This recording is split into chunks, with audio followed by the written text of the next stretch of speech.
Wake up, wake up, wake up.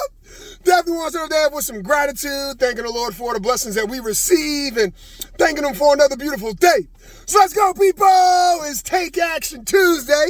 And I hope y'all had a fantastic Motivation Monday. Hope your team won this weekend. And today is all about that gratitude, man. You know, we can certainly go on and on and on about the value of gratitude and appreciation each and every day.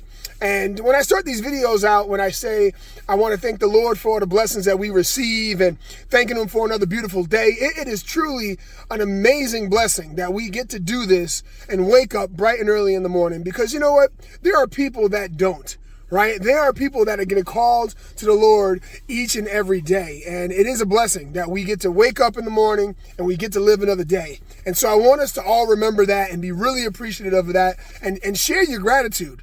All right, with those people and those appreciated relationships in your life that maybe you haven't done in a while, right? Just reach out and say, hey, you know, I really appreciate you because, or I'm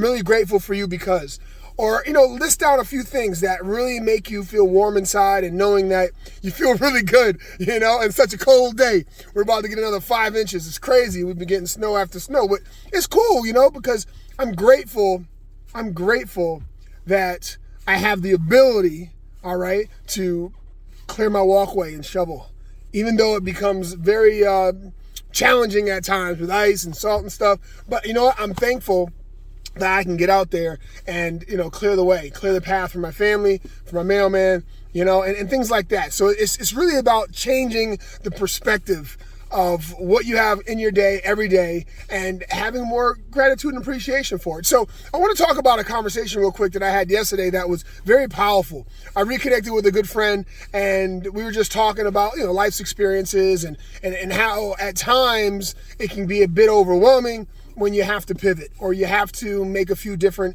adjustments to things that, you know, just want to get in a bit different direction. You have a challenge or you have a challenge that you're facing and that you're like, you know, what can I do? And it's an oldie but goodie, but the cycle of growth is something that allows us to understand, all right, to have clarity.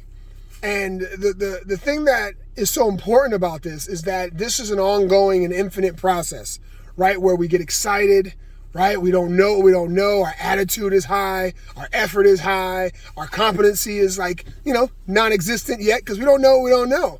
But we're willing to do something because we're excited. And then we get into it. And then we start seeing some challenges or we start seeing some disbelief in ourselves and others. And this is called deception. This is called where we grow and we learn if we choose to go through it. Many people retreat and go back and say, hey, give me something more exciting. Give me something new, right? I don't want to do this. This pain is way too intense. However, if you stay there a while and you start asking questions like, what else can this mean? How can I provide a better resource to understand the problem so I can decide what to do next? And you start to troubleshoot. All of a sudden, you'll start growing. You'll start developing. And then you'll get to the transformation phase where, you know, the attitude is increasing again, right? Because in uncertainty, your attitude was uncertain and your effort was non-existent and you're just scared and so full of fear and your competency of whether or not you can do it was limited, all right? But as you went through that process, right, and you started to make sure you were becoming more aware of how you were showing up in that circumstance, you found some ways through it. You found some lessons. You found and learned something. So now, right, you're in transformation because you've now developed a new skill. You've developed a new belief. You've found a new sense of purpose in that problem. So you're like, wow, like I'm thankful for that problem. Now your attitude is high, right? Your effort is increasing. It's maybe not as high as it was when you were excited in the beginning of the idea, but you know what? Your competency is now I can do this, right? You're understanding, you're clear. And now you can continue on and you start to drive home the identity of this new thing. And what I mean by that is how you show up, creating habits where your attitude is abundant, right? You feel really good. And effort is at 100% because you know what?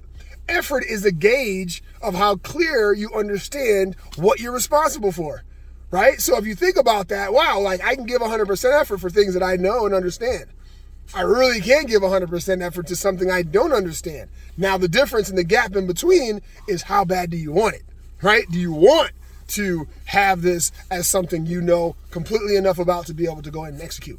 All right. So this cycle of growth, I didn't come up with it. This is a really good friend of mine, Rod Hairston from Growth U, that taught this to me years ago that I've been able to implement in my life in a day-to-day basis to remind myself that gratitude and appreciation for that one spot in that cycle of growth, all right, that uncertainty spot, that now I fall in love with that and I seek that because I've found the most and the most abundant and the most appreciated growth in that phase. All right. So where does that show up in your life? I don't know. Take it, harness it. Let's rock and roll. Let's take action today. Let's make it happen, guys. God bless y'all. I'll talk to y'all soon. Let's have a great week. Peace.